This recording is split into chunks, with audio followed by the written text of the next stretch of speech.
ভূমিকম্পটা আসলে কেমন অনুভূত? আসলে এটা তো অনুভব করার কিছু নাই। এটা হচ্ছে আমি বাজারে ছিলাম, আমি খুব আতঙ্কে ছিলাম। কারণ আমার ফ্যামিলির সবাই মা এবং বাচ্চারা, স্ত্রী সবাই বাসায় ছিল। এইজন্য খুব আতঙ্কের ভিতরে ছিলাম আমি। কি কি পদক্ষেপ নেওয়া উচিত বলে মনে করেন?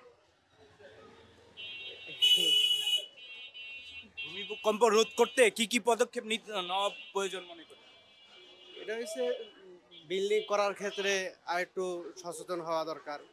মানে আরেকটু মজবুত কইরা বিল্ডিং করা। যেমন অনেক অনেক বিল্ডিং ফাটল নিছে। যেমন এই বিল্ডিংটা ফাটল নিছে। এরকম ধরনের ভূমিকম্প আগে দেখেছেন কিনা? না, আগে কখনো এরকম ভূমিকম্প দেখিনি। এই ১ম দেখলাম আরকি। কোনো ক্ষয়ক্ষতি হয়েছে কিনা আপনার? না, আবার কোনো হয়তো ফ্রিজটা দেখলাম, ফ্রিজে শুনলাম ফ্রিজের ভিতরে আরকি একটু ইয়ে হইছে। হয়তো ফ্রিজটা একটু নষ্ট হইতে পারে আরকি। আতঙ্ক